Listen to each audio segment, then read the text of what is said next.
Imagine standing on a quiet beach. The year is 1274. You are a Japanese lookout on the small, peaceful island of Tsushima, nestled between Korea and the main islands of Japan. The morning mist is clearing, and you look out toward the horizon, expecting to see nothing but the blue waves of the Tsushima Strait. But instead of the ocean, you see a wall of wood and sail. Suddenly, the horizon is blacked out, not by storm clouds, but by ships, hundreds of them, 900 warships, stretching as far as the eye can see. This isn't a trade fleet. This is the invasion force of the Yuan dynasty, the unstoppable Mongol Empire, led by the grandson of Genghis Khan, Kublai Khan. This empire had already crushed China, burned to the Middle East, and terrified Europe. They were the greatest military machine the world had ever known, and now they had turned their hungry gaze toward Japan. On board those ships were 40,000 soldiers, a mix of battle-hardened Mongols, Chinese conscripts, and Korean sailors.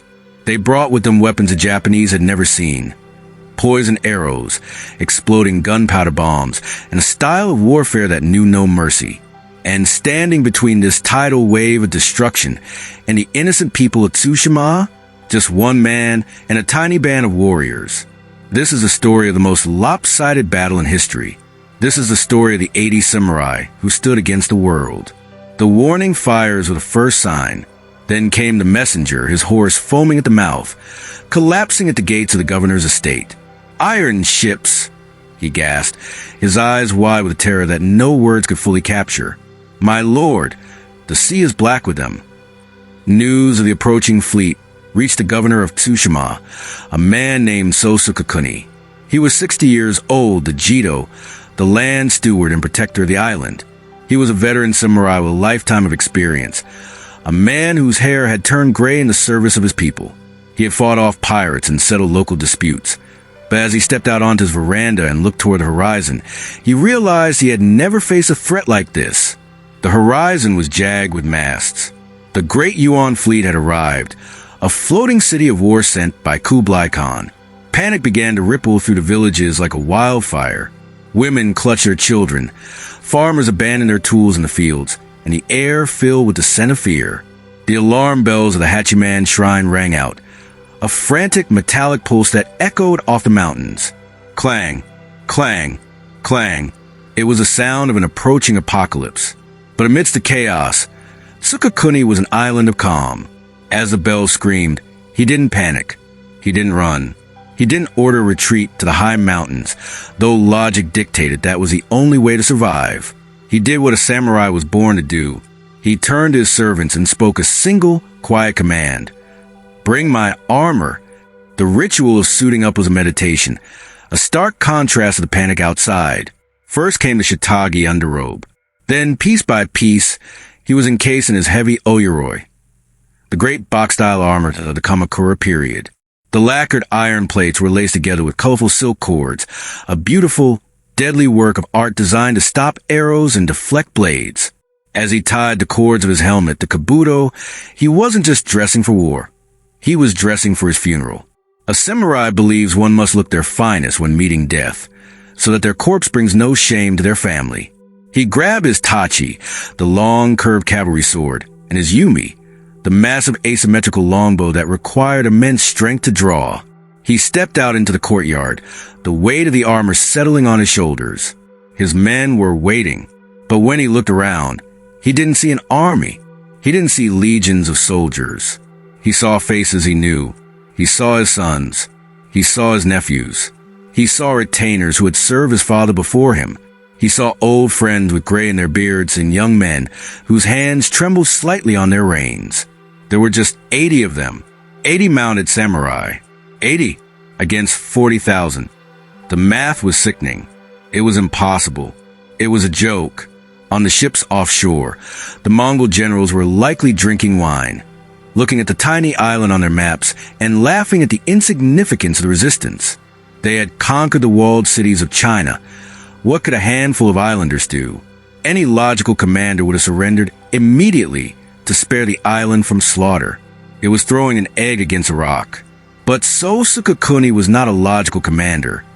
He was a guardian of his people. He knew the geography of war. If he let the Mongols land unopposed, they would sweep through Tsushima, burn every village to ground, and use the island as a staging ground to attack the mainland of Japan before the shogun even knew they were coming. He had to be the speed bump. He had to be the wall. He had to buy time with blood.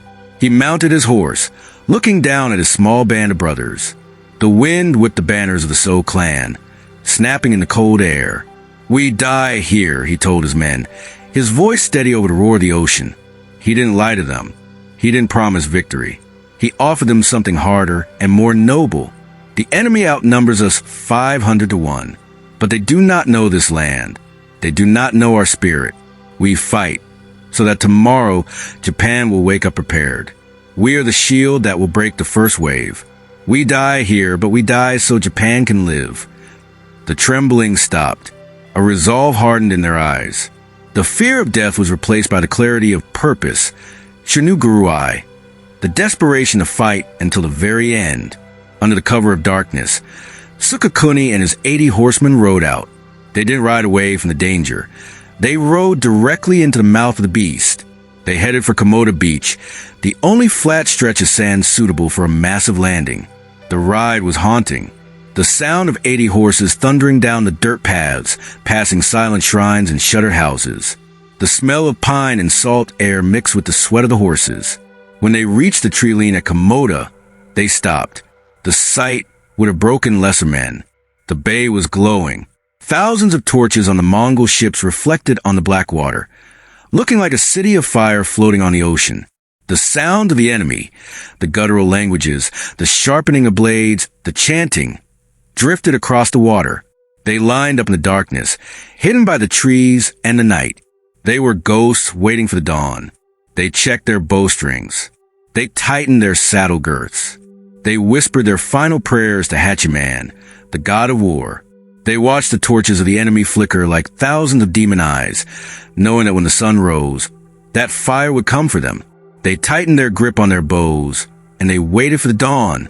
As the sun rose on November 5th, 1274, the invasion finally broke the silence. The Mongols lowered their landing craft, the heavy wooden hulls scraping violently against the sand of Komoda Beach. It wasn't just an army disembarking. It was a flood. Thousands of soldiers poured onto beach, a chaotic mix of Mongolian heavy infantry, Korean archers, and Chinese conscripts. The noise was absolute. The shouting of orders in foreign tongues, the rhythmic beating of massive war drums, the clashing of iron shields. It was cacophony designed to intimidate, to break the spirit before a single blow was struck. And then, something strange happened. Something that highlights the tragic, almost heartbreaking clash of cultures that was about to unfold. So Sukekuni rode forward, alone, separating himself from his 80 men. He halted his horse within earshot of the massive Mongol host. In traditional Japanese warfare, battles were not brawls. They were ceremonies. They were duels between honorable men. The custom was clear. You announce your name, your lineage, your ancestors' deeds, and you challenge a commander of equal rank to single combat. Sukekuni raised his great longbow. He knocked a special arrow, a kaburia or humming bulb arrow. It wasn't meant to kill. It was a whistle. When fired, the bulb on the tip would catch the air, creating a shrill, piercing sound that signaled the start of an honorable duel. He drew the bow and released. Riri! The sound cut through the morning air, a high-pitched scream of wood and wind. It was a call for honor. It was a request for a champion. The Mongol army stopped. For a split second, there was silence. They looked at the lone arrow stuck in the sand. They looked at the old man on the horse. And then they laughed. The Mongols didn't care about honor. They didn't care about lineage. They had conquered the world by ignoring the rules. To them, war wasn't a duel. It was slaughter. To them. So Sukekuni wasn't a warrior challenging them. He was a target. Before Sukekuni could even finish his challenge, the Mongol commanders raised their swords. They didn't send out a champion. They unleashed a storm. Suddenly, the sky turned black. The Mongols didn't fire one arrow. They fired thousands. They used shorter, composite recurve bows that could fire faster and with more kinetic energy at short ranges than anything the samurai had seen. And these weren't standard arrows. The tips were dipped in snake venom and wolfsbane. A rain of death fell on the 80 samurai. But that wasn't the worst of it. Then came the thunder. The Mongols brought forward catapults and hand throwers. They lit fuses on strange, ceramic balls the size of melons. They hurled them at the Japanese line. Boom! The explosions tore through the beach. These were tetsuhao, black powder grenades packed with iron shrapnel. This was the first time in the history of Japan that gunpowder had been used in war. Imagine the horror of the samurai horses. These animals were trained to ignore the clash of swords and the whistle of arrows, but they had never heard an explosion. They had never smelled the acrid, rotten egg stench of sulfur. The horses went mad. They reared up, throwing their riders, their eyes rolling back in terror as the ground erupted in fire and smoke around them. The 80 samurai were thrown into chaos. Men who had spent their entire lives mastering the sword, mastering the art of the duel, were suddenly helpless against a technology they couldn't comprehend. They looked around to the smoke, their ears ringing, their formation shattered. It wasn't a battle anymore. It was a collision of eras. The medieval past of Japan was being crushed by the industrial future of the Mongol war machine. Cowards! Sukekuni might have screamed, his voice lost in the roar of the explosions. Fight us! Fight us like men! But the Mongols simply advanced in a phalanx. Shields locked together, a wall of iron moving relentlessly forward. They used long spears and hooked halberds to drag the samurai off their horses. They didn't fight one-on-one. They swarmed. If a samurai charged, 5 Mongols would surround him, stabbing from all sides. The code of Bushido, with its emphasis on individual glory and honorable death, had just crashed headfirst into the concept of total war. And the result was a massacre. The beach at Komodo was no longer a dueling ground. It was a slaughterhouse.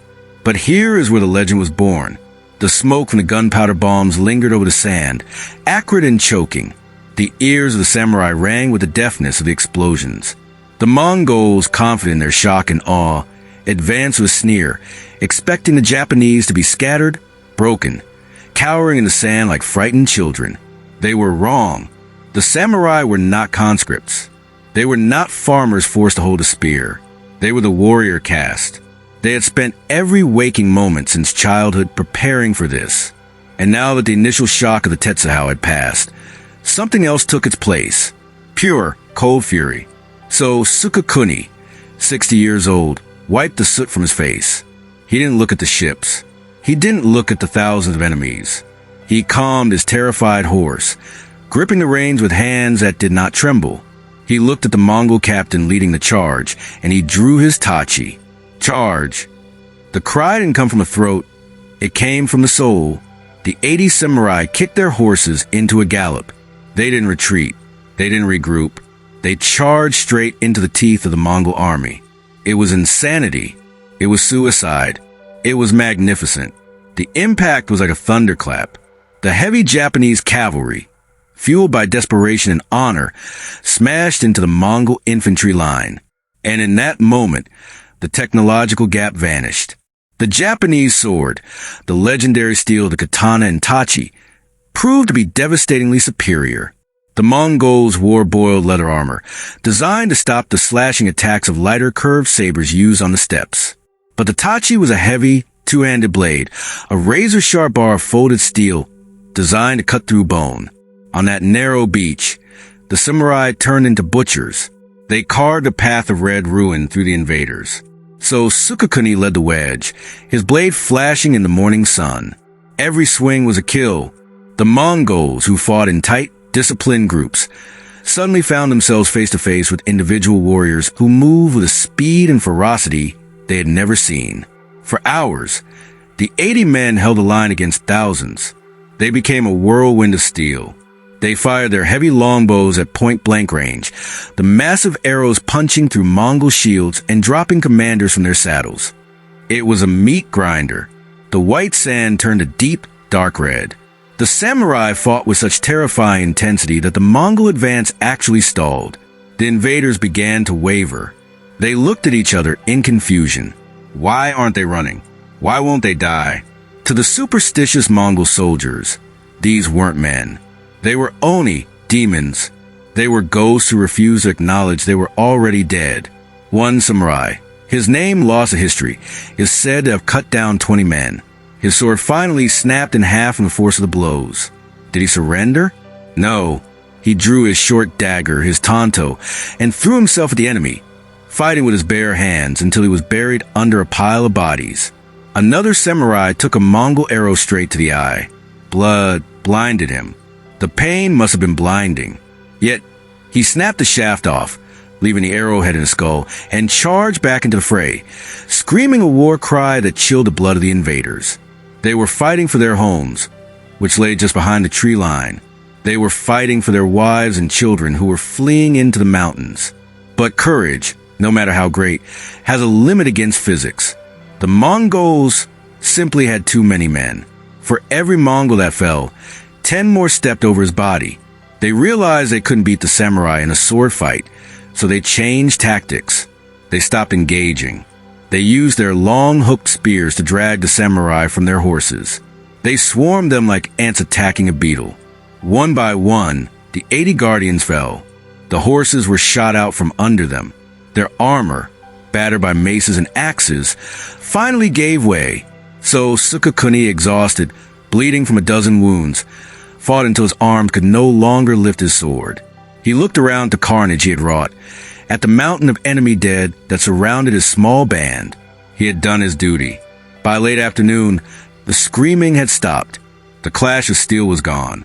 The beach was silent, save for the groans of the dying and the rhythmic crash of the waves, now stained pink with the blood of 2 nations. So Sukekuni was the last to fall. He was found on Komoda Beach, his back to the ocean, surrounded by the bodies of his loyal retainers and a staggering heap of enemy dead. History tells us the Mongols, furious at the losses inflicted by this tiny force, showed no mercy. They cut off Sukekuni's head. They burned the villages of Tsushima. They enslaved the survivors. From a military standpoint, looking at the numbers on a page, it was a total defeat. The 80 samurai were wiped out. The Mongols secured the beachhead. The invasion had begun. But so Sukekuni's sacrifice was not in vain. In fact, it changed everything. The ferocity of those 80 men sent a shockwave through the Mongol army. The invaders had expected a quick, easy conquest. They expected the Japanese to flee at the sight of the Great Khan's fleet. Instead, they found a people who fought with a tenacity that bordered on madness. This psychological blow was immense. The Mongol commanders realized that conquering Japan would not be like conquering China or Korea. Every inch of Japanese soil would have to be paid for in blood. The Japanese would not surrender. They would fight to the last man, the last arrow, the last breath. More importantly, this delay, this bloody nose on the beach of Tsushima, bought precious time. While Sukekuni and his men were dying on the beach, messengers were escaping the island. They carried the news of the invasion to the mainland. The Mongols are here, they warned, and they are many. Because of the resistance at Tsushima, the shogun on the main island had time to mobilize. When the Mongols finally tried to land on the main islands at Hakata Bay, they didn't find sleeping villages. They found a prepared army. They found a security, a defensive wall of stone stretching for miles, manned by thousands of samurai who had been warned by the Ghost of Tsushima. The Mongols were held at the beaches. They couldn't advance. They were forced to stay on their ships, exposed to the elements. And, as history tells us, the elements answered. A massive typhoon, a storm so perfectly timed that the Japanese called the Kamikaze or divine wind, swept into the strait. It smashed the Mongol fleet against the rocks.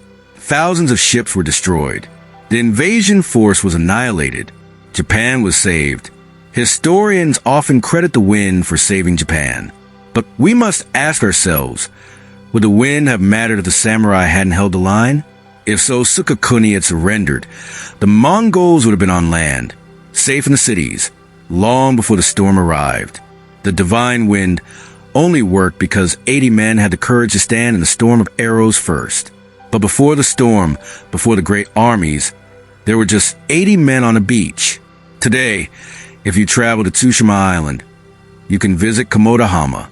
It is a quiet place now, The waves gently lap at the white sand where so much blood was spilled. There's a small shrine there, dedicated to Sukekuni and his brave warriors. Every year, the locals gather to honor them. They don't honor them because they won. They honor them because they stood. They prove that even when the odds are impossible, even when defeat is certain, there is glory in standing your ground. They prove that victory isn't always about who lives and who dies. Sometimes, victory is about how you choose to face the end. So, Sukekuni and his 80 samurai didn't just defend an island, they defined a nation. Their spirit became the bedrock of the samurai legend. The idea that honor is heavier than a mountain, and death is lighter than a feather. Thanks for watching. If you enjoyed this epic tale of history, smash that like button and subscribe for more untold stories of the past. Let me know in the comments. Would you have stood your ground on that beach? See you in the next video.